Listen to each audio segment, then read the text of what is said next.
Prajwal passport ರದ್ದು ಮಾಡುವಂತೆ ಪ್ರಧಾನಿ ಮೋದಿಗೆ ಸಿಎಂ ಸಿದ್ದರಾಮಯ್ಯ ಎರಡನೇ ಪತ್ರವನ್ನು ಬರೆದಿದ್ದಾರೆ. ಸಿಎಂ ಸಿದ್ದರಾಮಯ್ಯ ಪತ್ರ ಸ್ವೀಕರಿಸಿದ ವಿದೇಶಾಂಗ ಇಲಾಖೆ ಪರಿಶೀಲನೆ ಶುರು ಮಾಡಿದೆ. ಇದೆಲ್ಲವನ್ನು ನೋಡೋಣ ಮೋದಿಗೆ ಸಿಎಂ ಪತ್ರ ನ್ಯೂಸ್ ಎಕ್ಸ್‌ಪ್ರೆಸ್‌ನಲ್ಲಿ. ಅಶ್ಲೀಲ ವಿಡಿಯೋ ಕೇಸ್ನಲ್ಲಿ ಸಿಲುಕಿರುವ ಪ್ರಜ್ವಲ್ ಪಾಸ್ಪೋರ್ಟ್ ರದ್ದು ಮಾಡಲು ಸಿಎಂ ಖುದ್ದು ಅಖಾಡಕ್ಕಿಳಿದಿದ್ದಾರೆ. ಈ ಪ್ರಕರಣವನ್ನು ಗಂಭೀರವಾಗಿ ಪರಿಗಣಿಸಿರುವ ಸಿದ್ದರಾಮಯ್ಯ ಪ್ರಧಾನಿ ಮೋದಿಗೆ ಮತ್ತೊಂದು ಪತ್ರ ಬರೆದಿದ್ದಾರೆ. ಪ್ರಜ್ವಲ್ ರಾಜತಾಂತ್ರಿಕ ಪಾಸ್ಪೋರ್ಟ್ ರದ್ದತಿ ಬಗ್ಗೆ ಮೊದಲನೇ ಪತ್ರಕ್ಕೆ ಯಾವುದೇ ಸ್ಪಂದನೆ ದೊರೆತಿಲ್ಲ. ಹೀಗಾಗಿ ಪ್ರಧಾನಿಗೆ ಎರಡನೇ ಪತ್ರ ಬರೆದ ಸಿಎಂ ಸಿದ್ದರಾಮಯ್ಯ ರೇವಣ್ಣ ಪಾಸ್ಪೋರ್ಟ್ ರದ್ದು ಮಾಡಿ ಅಂತ ಮನವಿ ಮಾಡಿದ್ದಾರೆ.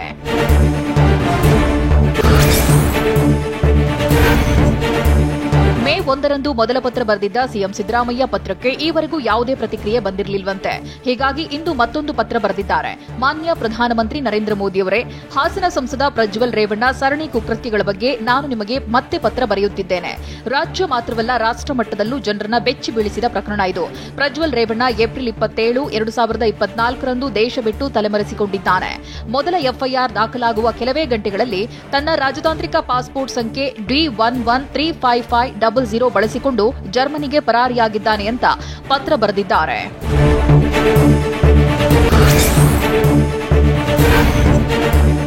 ಸಂತ್ರಸ್ತರಿಗೆ ನ್ಯಾಯ ಒದಗಿಸಲು ಕರ್ನಾಟಕ ಸರ್ಕಾರ ವಿಶೇಷ ತನಿಖಾ ತಂಡವನ್ನು ನೇಮಕ ಮಾಡಿದೆ. Lookout notice, blue corner notice ಜಾರಿ ಮಾಡಿದ್ರೂ ಪ್ರಜ್ವಲ್ ರೇವಣ್ಣ ತಲೆಮರೆಸಿಕೊಂಡಿದ್ದಾನೆ. ಪ್ರಜ್ವಲ್ ರೇವಣ್ಣ ವಿರುದ್ಧ ಅತ್ಯಾಚಾರ, ಲೈಂಗಿಕ ದೌರ್ಜನ್ಯ, ಮಹಿಳೆಯ ಖಾಸಗಿತನಕ್ಕೆ ಧಕ್ಕೆ, ಮಹಿಳೆಗೆ ಬೆದರಿಕೆ ಒಡ್ಡುವ ನಿಟ್ಟಿನಲ್ಲಿ ಲೈಂಗಿಕ ಕ್ರಿಯೆಯ ವಿಡಿಯೋ ಚಿತ್ರೀಕರಣದಂತ ಗಂಭೀರ ಆರೋಪಗಳಿವೆ. ಹೀಗಾಗಿ 1967ರ ಪಾಸ್ಪೋರ್ಟ್ ಕಾಯ್ದೆ ಪ್ರಕಾರ ಪ್ರಜ್ವಲ್ ರೇವಣ್ಣನ ರಾಜತಾಂತ್ರಿಕ ಪಾಸ್ಪೋರ್ಟ್ ರದ್ದುಪಡಿಸಿ ದೇಶಕ್ಕೆ ಮರಳುವಂತೆ ಮಾಡಿ ಅಂತ ಮನವಿ ಮಾಡಿದ್ದೇನೆ ಅಂತ ಸಿಎಂ ಪತ್ರದಲ್ಲಿ ಹೇಳಿದ್ದಾರೆ.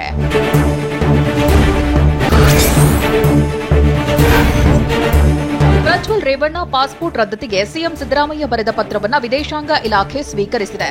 ಮುಂದಿನ ಕಾರ್ಯವೈಖರಿ ಬಗ್ಗೆ ಇಲಾಖೆ ಪರಿಶೀಲಿಸಿದೆ. ಪಾಸ್ಪೋರ್ಟ್ ರದ್ದತಿ ನಿಯಮಗಳ ಬಗ್ಗೆ ಚಿಂತನೆ ನಡೆಸಿದೆ.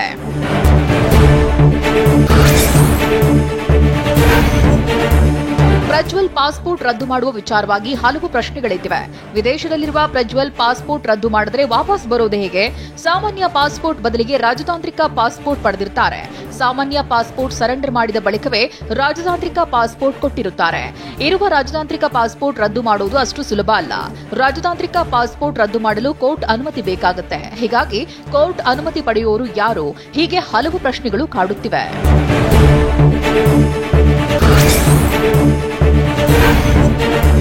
ಪ್ರಧಾನಿ ಮೋದಿಗೆ ಸಿಎಂ ಸಿದ್ದರಾಮಯ್ಯ ಎರಡನೇ ಪತ್ರ ಬರೆದ ಬಗ್ಗೆ ಪ್ರಹ್ಲಾದ್ ಜೋಶಿ ಮಾತನಾಡಿದ್ದಾರೆ. ವಿದೇಶಕ್ಕೆ ಹೋದವರನ್ನ ಕರೆತರಲು ಪ್ರಕ್ರಿಯೆಗಳಿವೆ.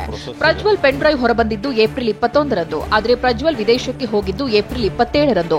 ಹಾಗಾದ್ರೆ ಅಲ್ಲಿವರೆಗೆ ಇವರೇನು ಕತ್ತೆ ಕಾಯ್ತಿದ್ರ ಅಂತ ಜೋಶಿ ವಾಗ್ದಾಳಿ ನಡೆಸಿದ್ದಾರೆ.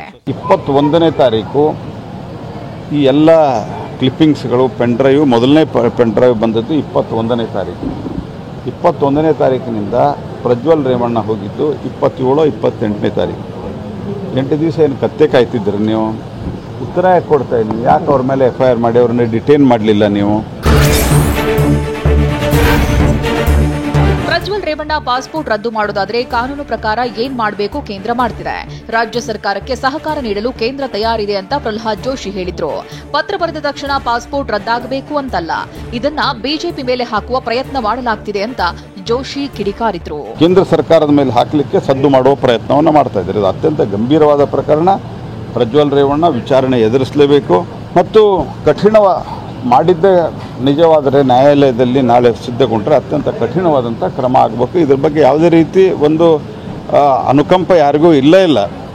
ಆದರೆ ಪ್ರಶ್ನೆ ಇರೋದು, ಕರ್ನಾಟಕ ಸರ್ಕಾರ ಇದರಲ್ಲಿ ತನಿಖೆಗಿಂತ ಹೆಚ್ಚು ರಾಜಕಾರಣವನ್ನು ಮಾಡೋಕ್ಕೆ ಹೊರಟಿದೆ. ಪ್ರಧಾನಿಗೆ ಸಿಎಂ ಎರಡನೇ ಪತ್ರ ಬರೆದಿದ್ದಕ್ಕೆ ಪಿ ರಾಜೀವ್ ಕಿಡಿಕಾರಿದ್ದಾರೆ. ಪಾಸ್ಪೋರ್ಟ್ ರದ್ದತಿಗೆ ಕ್ರಮ ಇದ್ರೆ ಜರುಗಿಸಬಹುದು. ಸಿಎಂ ಸಿದ್ದರಾಮಯ್ಯನವರು ಇದನ್ನ ತಿಳಿದುಕೊಳ್ಳಬೇಕು. ಆದರೆ ಸಿಎಂ ಮೊದಲು ಎಲ್ಲಾ ಪ್ರಕ್ರಿಯೆ ಮಾಡಿ ಕೇಂದ್ರಕ್ಕೆ ಕೊಡ್ಲಿ, ಅದು ಬಿಟ್ಟು ಸಂತೆಯಲ್ಲಿ ಪತ್ರ ಬರೆದಂತೆ ಬರೆಯೋದಲ್ಲ ಅಂತ ಬಿಜೆಪಿ ಮಾಜಿ ಶಾಸಕ ಪಿ ರಾಜೀವ್ ಕಿಡಿಕಾರಿದ್ದಾರೆ. ಕಾನೂನಿನಲ್ಲಿ ಯಾವ್ಯಾವ ಪ್ರಾವಿಷನ್ ಇದಾವೆ ಅನ್ನ ಮಾನ್ಯ ಮುಖ್ಯಮಂತ್ರಿಗಳು ಓದ್ಕೊಳ್ಬೇಕು. ಸುಮ್ಮನೆ ಕಾಟಾಚಾರಕ್ಕೆ ಪತ್ರವನ್ನು ಬರೆದು ಬಿಡ್ತೀನಿ ಅಂತ ಹೇಳಿದ್ರೆ ಅಲ್ಲ, ಅದಕ್ಕೊಂದು ನಿಯಮಾವಳಿ ಇದೆ. ಡಿಪ್ಲೊಮ್ಯಾಟಿಕ್ ಪಾಸ್ಪೋರ್ಟ್ ಅನ್ನ ಹೇಗೆ ಅಮಾನತು ಮಾಡಬೇಕು ಅನ್ನುವಂತಹ ಪ್ರೊಸೀಜರ್ ಇದೆ. ಮಾನ್ಯ ಮುಖ್ಯಮಂತ್ರಿಗಳು ಪ್ರೊಸೀಜರ್ ಮಾಡಲಿ. ಆ ಪ್ರೊಸೀಜರ್ನಲ್ಲಿ ಯಾವ್ಯಾವ ನಿಬಂಧನೆಗಳು ಇದಾವೆ ರಾಜ್ಯ ಸರ್ಕಾರ ಆ ಎಲ್ಲ ನಿಬಂಧನೆಗಳನ್ನ ಪೂರೈಸಿ ಕಳಿಸ್ಕೊಡ್ಲಿ. ಸುಮ್ಮನೆ ಸಂತೆಯಲ್ಲಿ ಬರದಂತೆ ಪತ್ರ ಬರೆಯುವಂಥದ್ದು ರಾಜಕೀಯ ಪ್ರೌಢಿಮೆ ಮತ್ತೆ ಪ್ರಬುದ್ಧತೆ ಆಗೋದಿಲ್ಲ. ರಾಜತಾಂತ್ರಿಕ ಪಾಸ್ಪೋರ್ಟ್ ರದ್ದತಿಗೆ ನಿಬಂಧನೆಗಳಿವೆ. ಪಾಸ್ಪೋರ್ಟ್ ರದ್ದತಿಗೆ ಚಾರ್ಜ್ ಶೀಟ್ ಆಗಿರಬೇಕು. ಇದನ್ನೆಲ್ಲ ಸಿಎಂ ಅರಿತುಕೊಳ್ಳಬೇಕು ಅಂತ ಪಿ ರಾಜೀವ್ ಹೇಳಿದ್ರು. ಸೋಷಿಯಲ್ ಮೀಡಿಯಾದಲ್ಲಿ ಪ್ರಯತ್ನ ಮಾಡುವುದಲ್ಲ ಅಂತ ಸಿದ್ದರಾಮಯ್ಯ ವಿರುದ್ಧ ವಾಗ್ದಾಳಿ ನಡೆಸಿದ್ರು. ಡಿಪ್ಲೊಮ್ಯಾಟಿಕ್ ಪಾಸ್ಪೋರ್ಟ್ ಅನ್ನ ರದ್ದು ಮಾಡೋದಕ್ಕೆ ಕಾನೂನಿನ ನಿಯಮಗಳು, ಆ ನಿಯಮಗಳ ಅನುಸಾರವಾಗಿ ಒಂದು ಕ್ಷಣನೂ ತಡ ಮಾಡದೆ ಕ್ರಮವನ್ನು ತೆಗೆದುಕೊಳ್ಳೋದಕ್ಕೆ ಬದ್ಧರಾಗಿದ್ದೀವಿ. ಇದರಲ್ಲಿ ಒಂದು ಚಾರ್ಜ್ ಶೀಟ್ ಆಗಿರಬೇಕು ಅಂತ ಹೇಳಿ ನನ್ನ ನಾಲೆಡ್ಜ್ಗೆ ಇರುವಂಥದ್ದು. ತಾನು ಕೆಲಸ ಮಾಡೋದು ಬಿಟ್ಟು ಸೋಷಿಯಲ್ ಮೀಡಿಯಾದಲ್ಲಿ ನಾನು ಕೆಲಸ ಮಾಡ್ತಾ ಇದ್ದೀನಿ ಅಂತ ತೋರಿಸ್ಕೊಳ್ಳೋ ಮಟ್ಟಕ್ಕೆ ಮುಖ್ಯಮಂತ್ರಿಗಳು ಬಂದು ನಿಲ್ತಾರಲ್ಲ.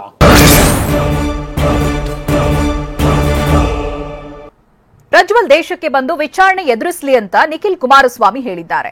ಇನ್ನು ಬಿಜೆಪಿ ಮೇಲೆ ಹೊರಿಸಲು ಕಾಂಗ್ರೆಸ್ ಮುಂದಾಗಿದೆ ಅಂತ ಪ್ರಹ್ಲಾದ್ ಜೋಶಿ ಕಿಡಿಕಾರಿದ್ದಾರೆ. ಇದೆಲ್ಲವನ್ನು ನೋಡೋಣ ಪಾಸ್ಪೋರ್ಟ್ ಪ್ರಹಸನ ನ್ಯೂಸ್ ಎಕ್ಸ್‌ಪ್ರೆಸ್‌ನಲ್ಲಿ. ಸಿಎಂ ಸಿದ್ದರಾಮಯ್ಯ ಪ್ರಧಾನಿಗೆ 2ನೇ ಪತ್ರ ಬರೆದ ವಿಚಾರ ಸಂಬಂಧ ನಿಖಿಲ್ ಕುಮಾರಸ್ವಾಮಿ ಪ್ರತಿಕ್ರಿಯೆ ಕೊಟ್ಟಿದ್ದಾರೆ. ಬೆಂಗಳೂರಿನಲ್ಲಿ ಮಾತನಾಡಿದ ನಿಖಿಲ್, ಹಾಸನ ಸಂಸದರು ಬಂದು ವಿಚಾರಣೆಯನ್ನ ಎದುರಿಸಲಿ ಅಂತ ಹೇಳಿದ್ದಾರೆ. ಯಾರೇ ಆದರೂ ಆರೋಪ ಬಂದಂತ ಸಂದರ್ಭದಲ್ಲಿ ಬಂದು ಆ ತನಿಖೆಯನ್ನ ಎದುರಿಸತಕ್ಕಂಥದ್ದು ಸೂಕ್ತ.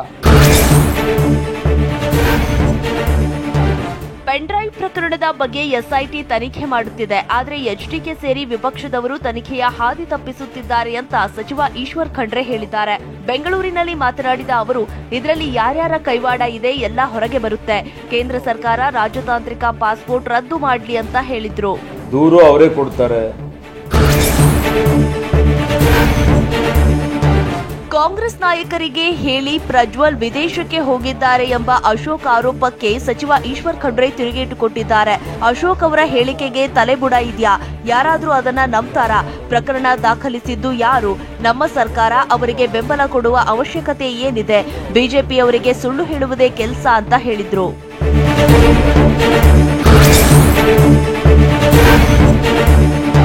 ಫೋನ್ ಟ್ಯಾಪಿಂಗ್ ಮಾಡೋರು ಬಿಜೆಪಿಯವರು, ಸಿಡಿನೂ ಅವರೇ ಬಿಡುಗಡೆ ಮಾಡ್ತಾರೆ ಅಂತ ಸಚಿವ ಈಶ್ವರ್ ಖಂಡ್ರೆ ಹೇಳಿದ್ದಾರೆ. ಬೆಂಗಳೂರಿನಲ್ಲಿ ಮಾತನಾಡಿದ ಅವರು, ದೂರು ಅವರೇ ಕೊಡ್ತಾರೆ, ತನಿಖೆಯೂ ನಾವೇ ಮಾಡ್ತೀವಿ ಅಂತಾರೆ, ತೀರ್ಪು ಅವರೇ ಕೊಡ್ತಾರೆ, ಬಿಜೆಪಿಯವರಿಗೆ ಮಾನ ಮರ್ಯಾದೆ ಇಲ್ಲ ಅಂತ ಕಿಡಿಕಾರಿದ್ರು. ಎಲ್ಲಾ ಮಾಡೋರು ಬಿಜೆಪಿಯವರು, ಫೋನ್ ಟ್ಯಾಪಿಂಗ್ ಅವರೇ ಮಾಡಿಸ್ತಾರೆ, ಸಿಡಿನೂ ಅವರೇ ಬಿಡುಗಡೆ ಮಾಡ್ತಾರೆ, ದೂರು ಅವರೇ ಕೊಡ್ತಾರೆ, ತನಿಖೆನೂ ನಾವೇ ಮಾಡ್ತೀವಿ ಅಂತ ಹೇಳ್ತಾರೆ. ಫೋನ್ ಟ್ಯಾಪಿಂಗ್ ವಿಚಾರದ ಬಗ್ಗೆ ಮಾತನಾಡಿದ ಮಾಜಿ ಶಾಸಕ ಪಿ ರಾಜೀವ್, ನಾನು ಪೊಲೀಸ್ ಇಲಾಖೆಯಲ್ಲಿ ಇದ್ದವನು. ಪೊಲೀಸ್ ಇಲಾಖೆಯಲ್ಲಿ ನನಗೆ ಅನೇಕ ಸ್ನೇಹಿತರಿದ್ದಾರೆ. ನಿಮ್ಮ ನಂಬರ್ ಟ್ಯಾಪ್ ಮಾಡಲಾಗ್ತಿದೆ ಎಂದು ಹೇಳ್ತಿದ್ದಾರೆ ಅಂತ ರಾಜೀವ್ ಹೇಳಿದ್ರು.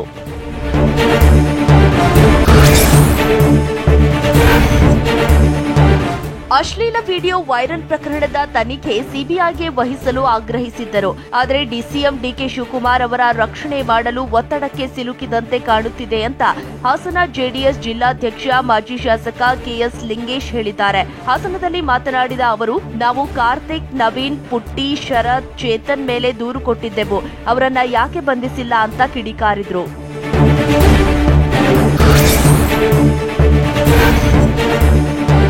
ಕಾಂಗ್ರೆಸ್ನವರು ಬೇಕು ಅಂತಲೇ ಪ್ರಜ್ವಲ್ ದೇಶ ಬಿಟ್ಟು ಹೋಗೋವರೆಗೂ ಸುಮ್ನಿದ್ರು ಅನಿಸುತ್ತೆ ಅಂತ ಮಾಜಿ ಶಾಸಕ ಲಿಂಗೇಶ್ ಹೇಳಿದ್ದಾರೆ. ರಾಹುಲ್ ಗಾಂಧಿ ಹೇಳ್ತಾರೆ 400 ಜನರ ಮೇಲೆ ಅತ್ಯಾಚಾರ ಆಗಿದೆ ಅಂತಾರೆ. ಇನ್ನು ಕೆಲವರು 2700 ಜನರು ಅಂತ ಆರೋಪ ಮಾಡ್ತಾರೆ. ದೂರು ಕೊಟ್ಟ 3 ಜನರಿಗೆ ಧೈರ್ಯ ತುಂಬೋ ಕೆಲಸ ಯಾಕೆ ಮಾಡಲಿಲ್ಲ?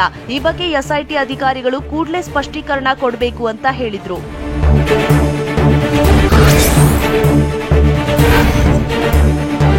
ಮಹಿಳೆ ಕಿಡ್ನಾಪ್ ಕೇಸ್ನಲ್ಲಿ ಮಧ್ಯಂತರ ಜಾಮೀನು ಪಡೆದ ಬಳಿಕ ಎಚ್ಡಿ ರೇವಣ್ಣ ಟೆಂಪಲ್ ರನ್ ಮಾಡ್ತಿದ್ದಾರೆ. ಇಂದು ಕೂಡ ಕಲಬುರಗಿ ಜಿಲ್ಲೆ ಗಣಗಾಪುರದ ದತ್ತಾತ್ರೇಯ ದೇವಸ್ಥಾನಕ್ಕೆ ಭೇಟಿ ನೀಡಿದ್ರು. ಇಂದು ಹುಣ್ಣಿಮೆ ಪ್ರಯುಕ್ತ ಸುಮಾರು 1 ಗಂಟೆಗೂ ಹೆಚ್ಚು ಕಾಲ ಗುರುದತ್ತನ ಪಾದುಕೆ ಬಳಿ ವಿಶೇಷ ಪೂಜೆ ಸಲ್ಲಿಸಿದ್ರು.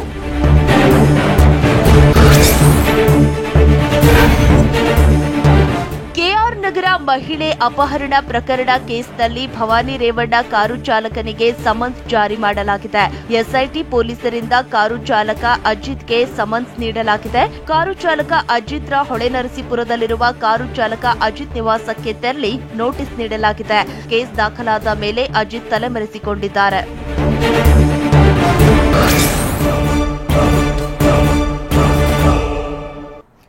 ಚುನಾವಣೆ ಬೆನ್ನಲ್ಲೇ ಪರಿಷತ್ಗಾಗಿ ಕದನ ಶುರುವಾಗಿದೆ. ಕಾಂಗ್ರೆಸ್ನಲ್ಲಿ ಇರೋ 7 ಸ್ಥಾನಗಳಿಗೆ 40ಕ್ಕೂ ಹೆಚ್ಚು ಜನ ರೇಸ್ನಲ್ಲಿದ್ದಾರೆ. ಬಿಜೆಪಿಯಲ್ಲೂ 15ಕ್ಕೂ ಹೆಚ್ಚು ಜನ ಅಖಾಡದಲ್ಲಿದ್ದಾರೆ. ಇದೆಲ್ಲವನ್ನು ನೋಡೋಣ ಮೇಲ್ಮನೆ ರೇಸ್ ನ್ಯೂಸ್ ಎಕ್ಸ್‌ಪ್ರೆಸ್ನಲ್ಲಿ. ರಾಜ್ಯ ಸರ್ಕಾರ 1 ವರ್ಷ ಪೂರೈಸಿದ ಬೆನ್ನಲ್ಲೇ ಸಚಿವರಿಗೆ ಸಿಎಂ ಮತ್ತು ಡಿಸಿಎಂ ನಿನ್ನೆ ಡಿನ್ನರ್ ಮೀಟಿಂಗ್ ಆಯೋಜಿಸಿದ್ರು. ಡಿನ್ನರ್ ಮೀಟಿಂಗ್ನಲ್ಲಿ ಸಚಿವರಿಗೆ ಸಿಎಂ ಹೊಸ ಟಾಸ್ಕ್ ನೀಡಿದ್ದಾರೆ. ಮಂತ್ರಿ ಸ್ಥಾನ ತ್ಯಾಗಕ್ಕೆ ಸಿದ್ದರಾಗಿರೋದಕ್ಕೆ ಸಿಎಂ ಸಿದ್ದರಾಮಯ್ಯ ಮತ್ತು ಡಿಸಿಎಂ ಡಿಕೆ ಶಿವಕುಮಾರ್ ಸೂಚನೆ ನೀಡಿದ್ದಾರೆ ಎನ್ನಲಾಗಿದೆ. ಲೋಕಸಭೆ ರಿಸಲ್ಟ್ ಮೇಲೆ ಹಾಲಿ ಸಚಿವರ ಭವಿಷ್ಯವಿದೆ ಎನ್ನಲಾಗಿದೆ.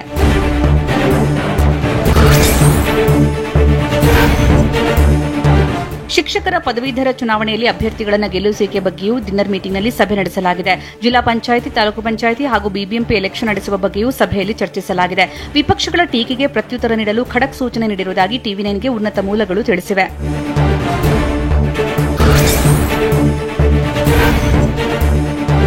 ಸಂಸದ ಡಿಕೆ ಸುರೇಶ್ ನಿವಾಸದಲ್ಲಿ ನಡೆದಂತಹ ಡಿನ್ನರ್ ಮೀಟಿಂಗ್ ಬಗ್ಗೆ ಈಶ್ವರ್ ಖಂಡ್ರೆ ಪ್ರತಿಕ್ರಿಯಿಸಿದ್ದಾರೆ. ಈ ಬಗ್ಗೆ ಬೆಂಗಳೂರಲ್ಲಿ ಮಾತನಾಡಿದ ಖಂಡ್ರೆ, ಯಾವ ಕ್ಷೇತ್ರಗಳಲ್ಲಿ ಗೆಲ್ಲಬಹುದು ಎಂಬ ಬಗ್ಗೆ ಚರ್ಚೆ ಆಯಿತು. ಬರ ಪರಿಹಾರ, ರೈತರ ಸಮಸ್ಯೆ ಬಗ್ಗೆಯೂ ಚರ್ಚೆ ಮಾಡಿದ್ವಿ. ಲೋಕಸಭೆ ಚುನಾವಣೆಯಲ್ಲಿ ಕನಿಷ್ಠ 20 ಸ್ಥಾನ ಗೆದ್ದೇ ಗೆಲ್ತೀವಿ ಅಂತ ಹೇಳಿದ್ದಾರೆ.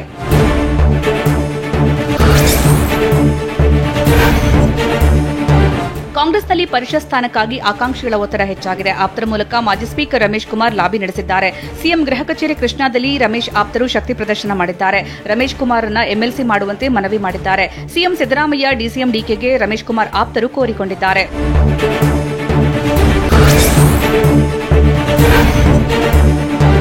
ಜೂನ್ 3ರಂದು ಪರಿಷತ್ ನೈಋತ್ಯ ಪದವೀಧರ ಕ್ಷೇತ್ರದ ಚುನಾವಣೆ ನಡೆಯಲಿದ್ದು ಬಿಜೆಪಿ ಟಿಕೆಟ್ ವಂಚಿತ ಮಾಜಿ ಶಾಸಕ ರಘುಪತಿ ಭಟ್ ಬಂಡಾಯ ಅಭ್ಯರ್ಥಿಯಾಗಿ ಕಣಕ್ಕಿಳಿದಿದ್ದಾರೆ. ಹೀಗಾಗಿ ರಘುಪತಿ ಭಟ್ಗೆ ರಾಜ್ಯ ಬಿಜೆಪಿ ಶಿಸ್ತು ಸಮಿತಿ ನೋಟಿಸ್ ಜಾರಿ ಮಾಡಿದ್ದು 2 ದಿನದ ಒಳಗಡೆ ಶಿಸ್ತು ಸಮಿತಿ ಮುಂದೆ ಸ್ಪಷ್ಟೀಕರಣ ನೀಡುವಂತೆ ತಿಳಿಸಿದೆ.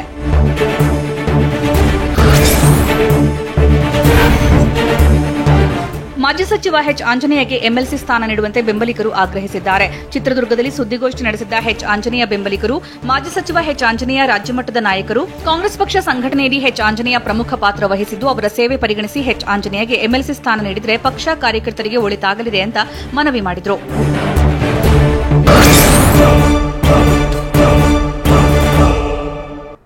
ಪದವೀಧರರ ಕ್ಷೇತ್ರದಲ್ಲಿ ಬಂಡಾಯವಾಗಿ ಸ್ಪರ್ಧಿಸಿದ್ದ ಬಂಡಾಯ ಅಭ್ಯರ್ಥಿಗಳನ್ನ ಕಾಂಗ್ರೆಸ್ ಉಚ್ಚಾಟನೆ ಮಾಡಿದೆ. 5 ಬಂಡಾಯ ಅಭ್ಯರ್ಥಿಗಳನ್ನ ಕೆಪಿಸಿಸಿ ಉಚ್ಚಾಟಿಸಿ ಆದೇಶವನ್ನು ಹೊರಡಿಸಿದೆ. ನೈಋತ್ಯ ಪದವೀಧರ ಕ್ಷೇತ್ರದ ಬಂಡಾಯ ಅಭ್ಯರ್ಥಿ ದಿನೇಶ್, ಬೆಂಗಳೂರು ಪದವೀಧರ ಕ್ಷೇತ್ರದ ಫರ್ನಾಂಡಿಸ್ ಲಾರೆನ್ಸ್, ನೈಋತ್ಯ ಶಿಕ್ಷಕರ ಕ್ಷೇತ್ರದ ಬಂಡಾಯ ಅಭ್ಯರ್ಥಿ ಬಿಆರ್ ನಂಜೇಶ್, ಆಗ್ನೇಯ ಶಿಕ್ಷಕರ ಕ್ಷೇತ್ರದ ಲೋಕೇಶ್ ತಾಳಿಕಟ್ಟೆ, ವಿನೋದ್ ಶಿವರಾಜ್ರನ್ನ ಕೆಪಿಸಿಸಿ ಉಚ್ಚಾಟನೆ ಮಾಡಿದೆ. ಕಾಂಗ್ರೆಸ್ ನಾಯಕರು ಸಭೆಯನ್ನ ಕರೆದಿದ್ರು. ಈ ಸಭೆಯಲ್ಲಿ ಮಾಡಿರುವಂತಹ ನಿರ್ಧಾರ ಇದು. ಫಾರ್ಮ್ ಹೌಸ್ನಲ್ಲಿ ನಡೆದ ರೇವ್ ಪಾರ್ಟಿಯಲ್ಲಿ 84 ಜನರು ಡ್ರಗ್ಸ್ ಸೇವನೆ ಮಾಡಿರುವುದು ದೃಢವಾಗಿದೆ. ಈ ಸುದ್ದಿಯನ್ನು ನೋಡೋಣ ಸಮಗ್ರ ನ್ಯೂಸ್ ಎಕ್ಸ್‌ಪ್ರೆಸ್ನಲ್ಲಿ.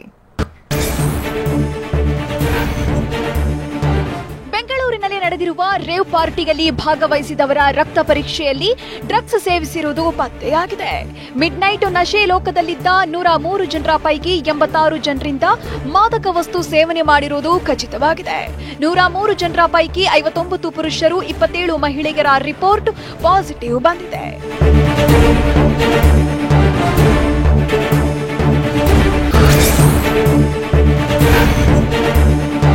ರೇವ್ ಪಾರ್ಟಿಯಲ್ಲಿ ನಾನು ಭಾಗಿಯಾಗಿಲ್ಲ ಅಂತ ಡ್ರಾಮಾ ಮಾಡಿದ್ದ ನಟಿ ಹೇಮಾ ಕೂಡ ಡ್ರಗ್ಸ್ ಸೇವಿಸಿರುವುದು ಖಚಿತವಾಗಿದೆ. ಪಾರ್ಟಿಯಲ್ಲಿ ಸಿಕ್ಕಿಬಿದ್ದ ಕುರಿತು ವರದಿ ಬಿತ್ತರವಾಗ್ತಿದ್ದಂತೆ ಇದೆಲ್ಲ ಊಹಾಪೋಹ ಅಷ್ಟೇ, ನಾನು ಹೈದರಾಬಾದ್ ಫಾರ್ಮ್ ಹೌಸ್ನಲ್ಲೇ ಇದ್ದೇನೆ ಅಂತ ವಿಡಿಯೋ ಮಾಡಿ ಜಾಲತಾಣಗಳಲ್ಲಿ ವಿಡಿಯೋ ಹಂಚಿಕೊಂಡಿದ್ಲು. ಇದೀಗ ಆಕೆ ಕೂಡ ಡ್ರಗ್ಸ್ సేవిసిరుదు దృఢపట్టిదే. తెలీదు. సో అది ఫేక్ న్యూస్ అండి, అవన్నీ నమ్మొద్దు. Okay, thank you.